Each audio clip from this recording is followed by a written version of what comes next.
పేరు సార్? నా పేరు సత్యం నేత, తెలంగాణ మోటార్ ట్యాక్సీ రంగంకి వెళ్ళి మాట్లాడుతున్నా. ఈరోజు కొత్తగా వచ్చిన జీవో, మన కేంద్ర ప్రభుత్వం ఏదైతే ఒక జీవో తెచ్చిందో హిట్ అండ్ రన్ అని, ఆ జీవో అమలైంది.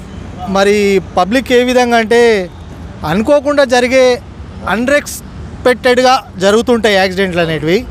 అనుకోకుండా జరిగే యాక్సిడెంట్కు 10 లక్షల జరిమానా, 10 సంవత్సరాలు జైలు శిక్ష అంటున్నారు.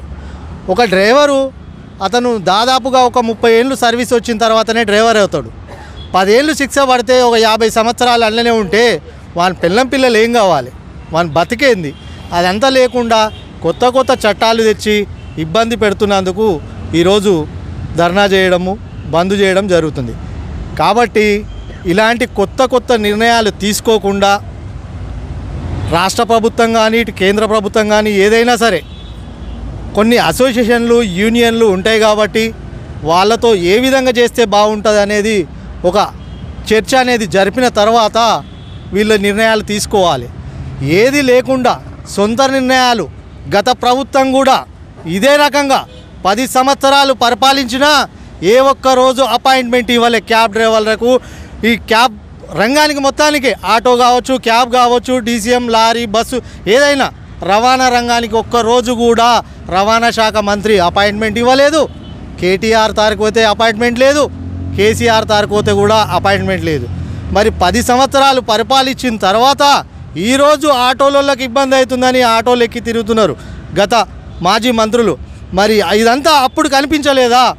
మేము నష్టపోతున్నామని ఆ రోజు తెలియదా? మరి కొత్త కొత్త చట్టాలు తెచ్చినప్పుడు ఏమవుతుంది వీళ్ళకు? ఈ చట్టాలు అమలు చేయాలన్నా వద్దా అనేది ఫస్ట్ నిర్ణయం తీసుకునే ముందు ప్రతి ఒక్క నాయకుడిని స్పందించి ఈ ట్రాన్స్పోర్ట్ రంగంలో ఈ విధంగా తెస్తే బాగుంటుందా లేదా అనేది కనుక్కున్న తర్వాతనే నిర్ణయం తీసుకోవాలి.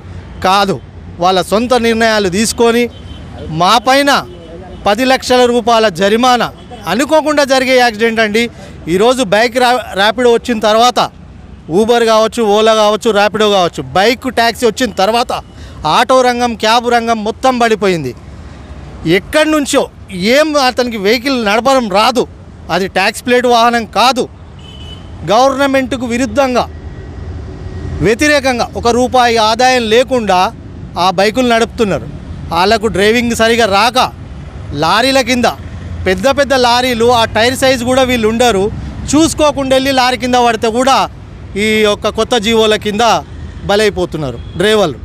ఇలాంటివి ముందు తక్షణమే గవర్నమెంట్, మన రాష్ట్ర ప్రభుత్వం, తెలంగాణ రాష్ట్ర ప్రభుత్వం ఈరోజు తక్షణ నిర్ణయం తీసుకోవాల్సింది ఏంటంటే బైక్ ర్యాపిడో, ఓలా ర్యాపిడో, ఊబర్ ర్యాపిడో ముందు బైక్ని నిషేధించండి. దానివల్ల క్రైమ్ పెరుగుతుంది.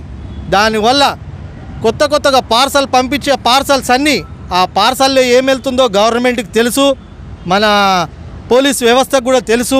అయినా దాన్ని బ్యాన్ చేయడం లేదు. ఈరోజు ఈ క్రైమ్ పెరగడం కానీ, స్మగ్లింగ్ పెరగడం కానీ, ర్యాపిడో, ఓలా, ఊబర్ ఈ బైక్లను నిషేధించండి. దాని తర్వాత హైదరాబాద్లో ఉన్న ట్రాఫిక్ సమస్యలు తగ్గుతాయి, ఆటో డ్రైవర్ బతులు మెరుగుపడతాయి, క్యాబ్ డ్రైవర్ రంగం కూడా మెరుగుపడుతుంది. ఈ యొక్క మా ఒక అసోసియేషన్ తరఫున తెలంగాణలో ముఖ్యంగా కోరుకునేది, తెలంగాణ ముఖ్యమంత్రి కొత్త గవర్నమెంట్ వచ్చి ఒక 2 నెలలే అవుతుంది, తక్షణమే ఈ నిర్ణయం తీసుకోండి సార్. ఎందుకంటే రవాణా రంగం ఈరోజు దేశానికి డ్రైవరు ఏ విధంగా ఉన్నాడో మీ అందరికి తెలుసు. ఆ డ్రైవర్ రంగం ఇట్లా ఒకరోజు స్పందిస్తే గవర్నమెంట్లే అతలకొతలమవుతాయి. మొన్న ఒక్కరోజు ట్యాంకర్ డ్రైవర్లు సమ్మె చేస్తామని నిర్ణయం తీసుకుంటేనే అల్లాడిపోయింది హైదరాబాద్ అంతా. అలాంటి నిర్ణయాలు ఈ ఆటో రంగం కానీ, క్యాబ్ రంగం కానీ, రవాణా సంస్థ నిర్ణయం తీసుకొని ఆపకముందే ఇలాంటి చర్యలు తీసుకోవద్దని, ఈ కొత్త చట్టాలు తేవద్దని మా యొక్క తెలంగాణ రాష్ట్రానికి, స్టేట్ గవర్నమెంట్కు విన్నపించుకుంటున్నాం.